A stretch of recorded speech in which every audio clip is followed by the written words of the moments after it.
Welcome, welcome, welcome, Jesse. How are you doing today? I am doing fabulous. How about you? Very, very fabulous myself. Extraordinary. What are we going to talk about today? Well, you know what? We're going to give everybody just kind of the high level view. Sometimes you got to take a step back and just see the big picture again and what we're really doing. So we're going to give like a high level view of the game plan of top producers, which we've really documented already, but we're going to revisit that. Awesome. Let's do it. And the reason why is it's proven, it's predictable, it works in any city, any market. It's 10 steps. Well, everybody likes to do things like 10 steps or less, right? So that's what we're going to do here, starting with a word of warning. And we talked about this at the very beginning, and that is the things that the hangups that people have when they get into business for themselves or sales as a real estate agent, right? So what are those things? Shiny objects? Yeah, we get hit with a lot of stuff as real estate agents, a lot of, different lead sources that, people are reaching out to us constantly. And if you're actively selling homes at any level, you're going to have a lot of very easy distractions and what I like to call a prospect avoidance things that come up, which could be text messages, emails, phone calls, all relating to transactions that you might have in process that really can wait until after the prospecting or the main work is done, which is your prospecting for business in the morning.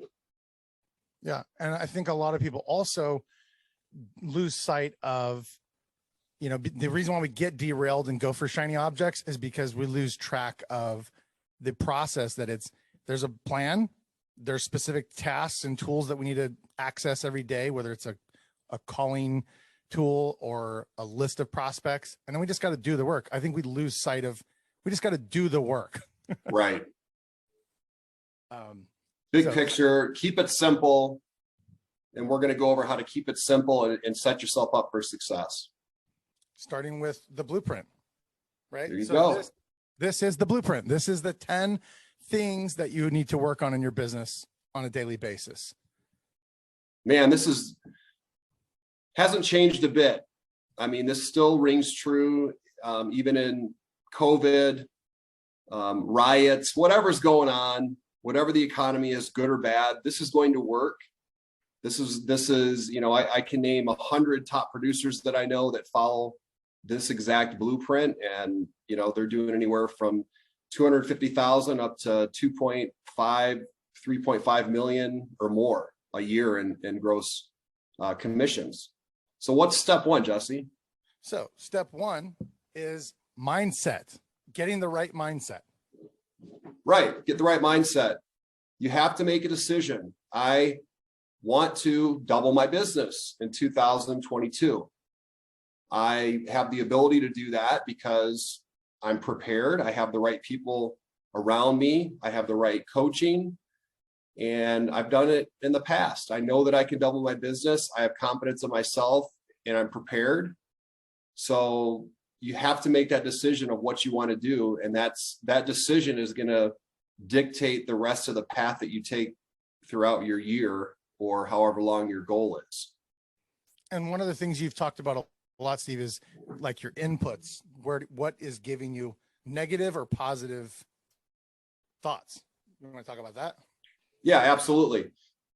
As far as, if you're watching the news, especially nowadays, and I think it's always the case, we always say, especially nowadays, there's always something crazy going on. Okay. It's just how much attention do you put on, the news and what's going on in the media? That's going to be a majority of negativity.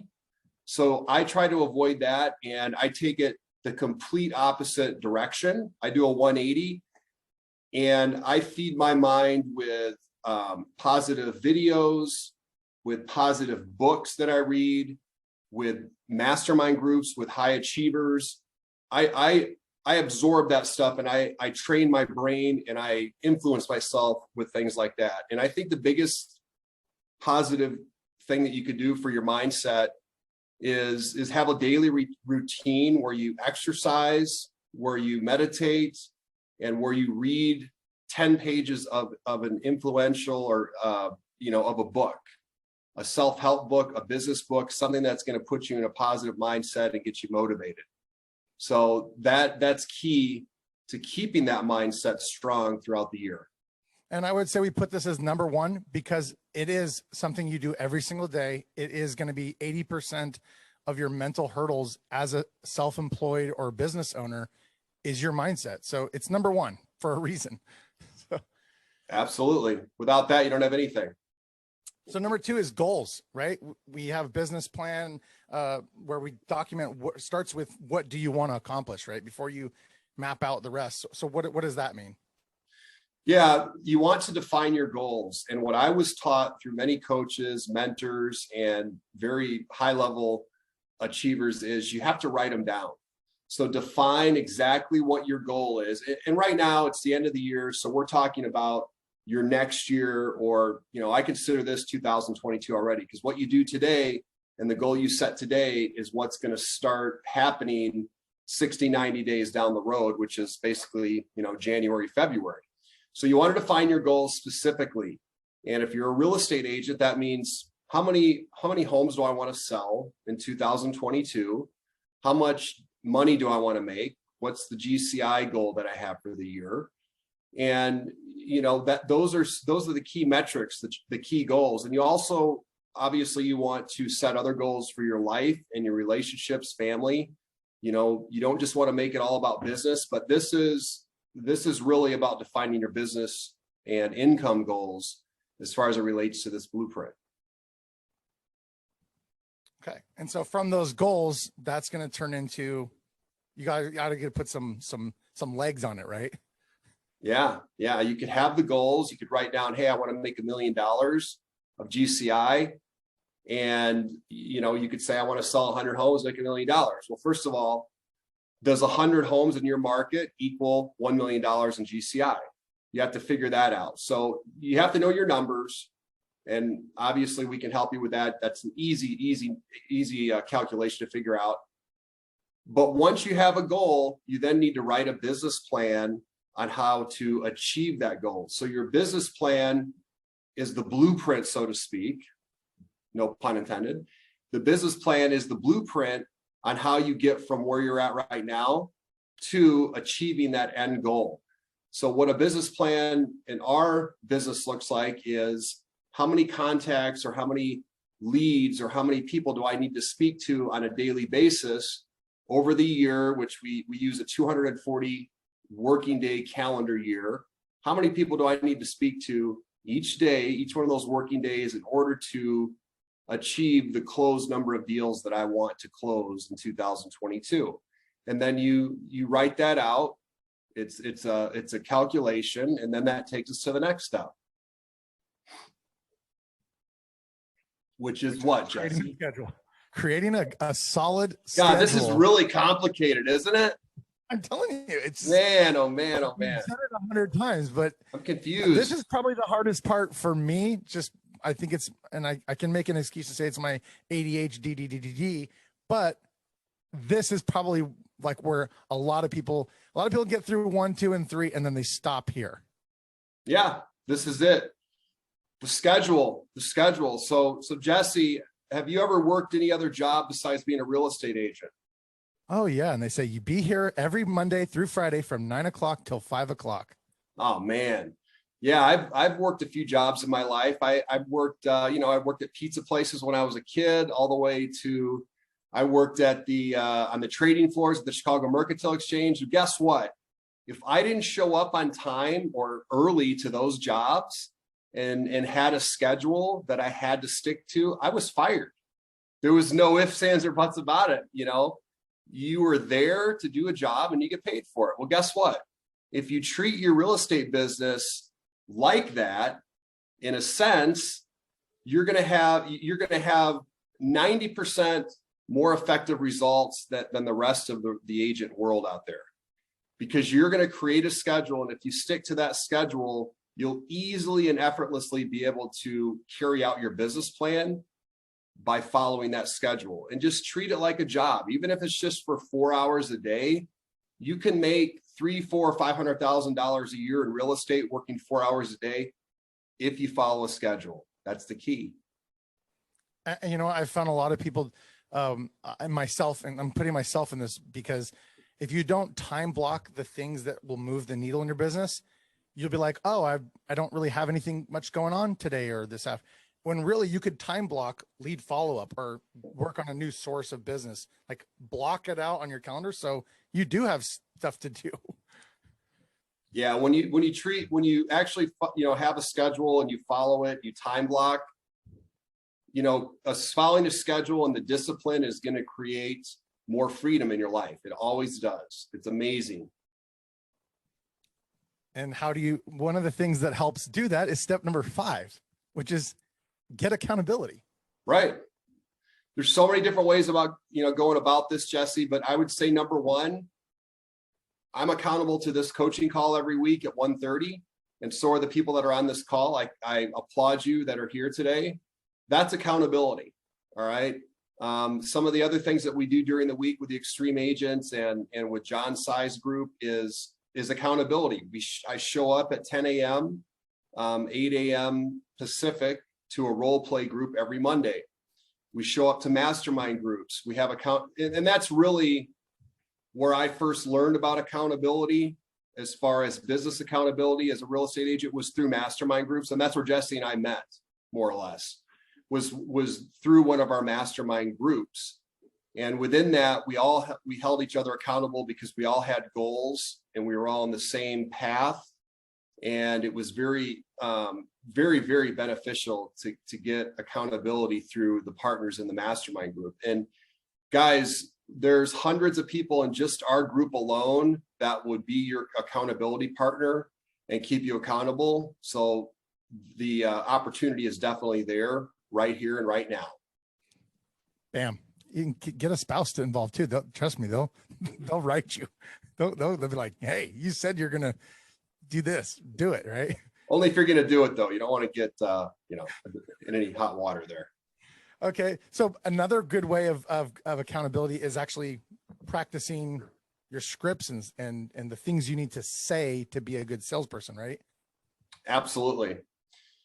Again, on Mondays, I do this every Monday. And if you're new, I would suggest you do this 3, 4, 5 times a week, even if it's just for 10, 15, 20 minutes, even if it's just with yourself, even if you're in front of a mirror, or, nowadays we have these Zoom apps where you can watch yourself doing the presentation or listen to yourself and record it. Practicing the scripts is basically just like an athlete practices his sport 4 or 5 times a week or however long it is, just like a musician practices their instrument, just like, somebody at Google that works for Google or Facebook goes through training and they practice what they're going to do. This is a key part of the process, and this is going to improve your skills. The skills that we have are sales skills, and the scripts and the presentations and learning those is strengthening our skills for selling real estate. And in the book, we actually say, Warren Buffett says the number 1 skill you should learn in life and will improve your income is communication skills. So practicing this, now you're going to suck at first, right? You're going to suck at anything you start doing. You're going to suck at first, and then you're going to get better, and then you're not going to suck so bad. And then pretty soon you're going to be like, wow, I'm actually pretty good at this. So yeah. And then if you don't continue to practice every once in a while, you're going to suck again. So you have to practice and stay sharp. That's what it's all about. Okay. And then to know if your practice is paying off and your accountability and your schedule and your goals and your plan is all working, we have number 7, which is tracking your numbers daily. Right. Don't take my word for it or our word for it. Track your numbers so you can see the results. This was a turning point in my real estate career many years ago when I started to track my numbers as my coach suggested to do. And it did a couple different things for me. Number 1, it motivated me to stay on track or stay on course with my business plan and my goals. So what do I mean by that? So I would input my numbers. It literally takes 2 minutes every day at the end of your prospecting or the end of your day to write down or input into a spreadsheet the number of contacts you made, how many appointments you set, how many deals you closed that day, how many deals went under contract. And if you continuously update and track that on a daily and weekly basis, you're going to start to see the results, and you're going to get motivated by those results and motivated to continue doing that on a regular basis. And by doing that and watching that every day, and then having accountability partners in the mastermind group, that's what really kept me extremely motivated and excited about going and doing my contacts every day, because I knew the results were in the work and I could track it. And another thing that does by tracking your numbers, if you have a coach, and guys, anybody in this call or anybody in our group, we're willing to help you with this, and we do help agents with this. You track your numbers, we'll analyze the numbers at the end of each month, quarter, whatever time frame we need to do it, and we can tell exactly where your strengths and weaknesses lie. If you're setting a lot of appointments and going on a lot of listing appointments but not taking any listings, we know where adjustments need to be made. If you are making a lot of calls and not setting any appointments, we know where the adjustments need to be made. If you're not making calls and you're not getting any business, we know where the adjustments need to be made. So this is a great way to track what you're doing and help you improve and motivate you at the same time.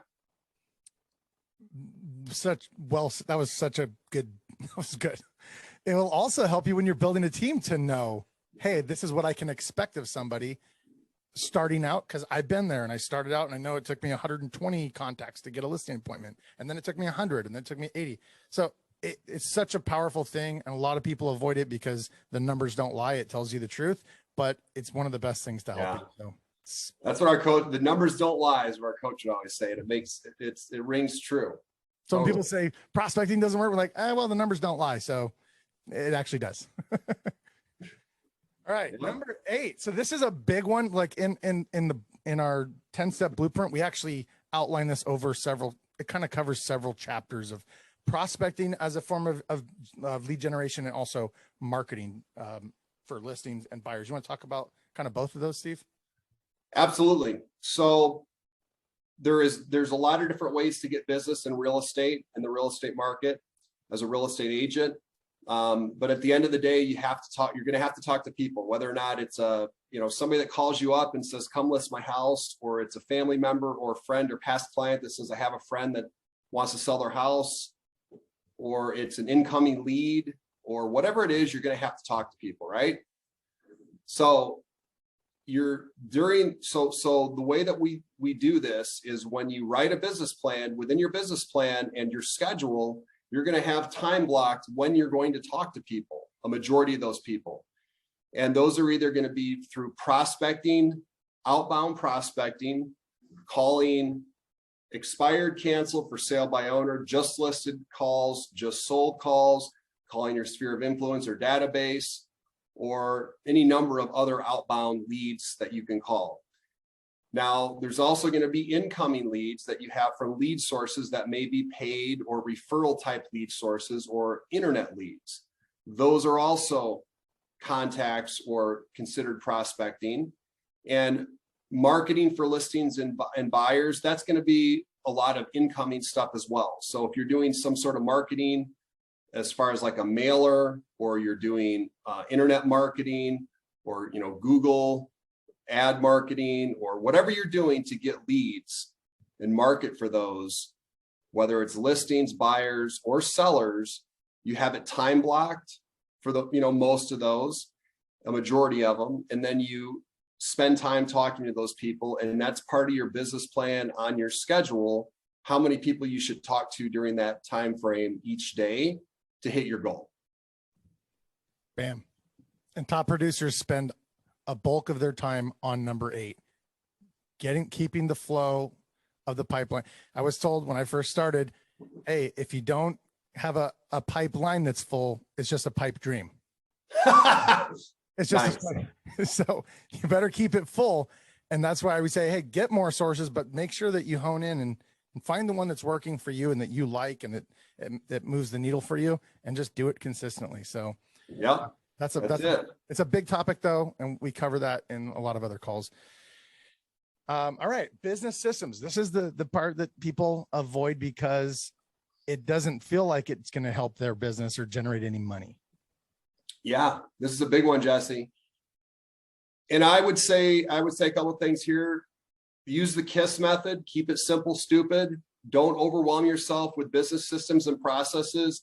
Business systems and processes are not the key to getting business or making money. This is usually going to be money spent that's going to allow you to leverage and increase the amount of business that you're doing.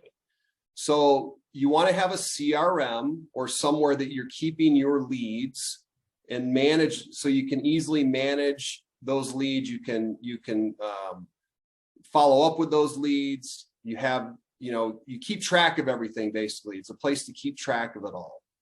And that's one business system that you want to have. And a process is going to be part of your business plan. The process for doing certain things, whether it's outbound calls or inbound calls. And, once you get a transaction under contract or you go in a listing appointment, you want to have a process for each one of those things. You want to have a process for when you get a listing appointment, what's the process for going on that listing appointment? When a buyer calls you or you talk to a buyer that's going to buy a house, what's the process to help put them into your MLS or CRM, show them properties or send them properties and show them properties. You want to have a process for when a deal goes under contract. What are the steps that you take when it goes under contract from the point of getting the offer to your, that comes into your email, negotiating the offer, accepting the offer, and then what's the process from that point until you get to closing. So those are all part of the business systems and the processes. And we could go on and on about this, but guys, keep it as simple as possible. If all else fails, use an Excel spreadsheet for your database. Use a phone, a telephone, cell phone for your calls and prospecting. And, as far as listing appointments and buyers, just have the basic forms saved on your computer. So whenever those come up, they're ready to go. And get a couple of checklists for those and you're good. Bam, that's what I was gonna say. Checklist. When I started, the one thing I relied on the most was literally a whiteboard along the wall. So I could list out, literally, you're trying to track 10, 20 transactions at once. You need that laid out. And then we just had like lines down the whiteboard for every step that needed to be checked off, things that need to be done. That was my first business system outline for a listing. I still use that today. It's so visual to have it, not just on your computer, but on the wall. I have a board with all my listings, pending and active deals, and then a little check mark, box for all the steps. Yeah. Saves you a lot of headache because you're like, it's fun too. It's if you have business, it's fun to look at. Okay. Joining a brokerage, number 10, that leverages technology and provides an agent-centered structure. What do you know about that, Steve? Well, I'll tell you, I've worked at several different brokerages, and every brokerage has a little bit different, uses different tools, uses different technology, and has a different level of agent-centeredness as far as their structure. And there's nothing wrong with any of the ones out there that are successful. There's a lot of good ones. I chose to bring my business to a company, EXP, that is extremely agent-centered. In other words, it really allows you to build your own business, create wealth in your life, in your business, because they have a revenue share system and a stock program that is second to none. And basically what that means is not only do we have everything at our fingertips and all the simple technology and the simple tools to use that make our job very simple, but as we're doing our job, as we're selling homes, we're also able to leverage the stock and the revenue share to create other streams of income to basically support our family and create wealth for our family. It's really a no-brainer. I love it. I love it, man. It's all about you guys. And that's what you want, a brokerage that does that. That has you first and your interest first. So you're not working until you die. Yeah. And that, we're owners in the business. So that's a huge difference. The agents are owners. So this whole blueprint, this whole game plan, it only works if you do it, period. Right? Yeah. Implement. You have to do it, man. You have to take action. You have to follow a system. And this system is as easy as we could possibly lay it out, as simple as we could possibly lay it out. You could set all this up in 1/2 of a day and start doing business. Within 90 days. You could start cashing checks. And I have used the system, and many, many other agents out there have used the system. Once I started using this system, my income went from an average income of an agent, which is about $50,000 a year. And within less than 2 years, I was making over $500,000 a year in commissions consistently by using this system. It does work, guys and gals. It works, and it works every time. Work it. It works if You you do it. Just do it, like Nike, right? Yeah, work it. All right.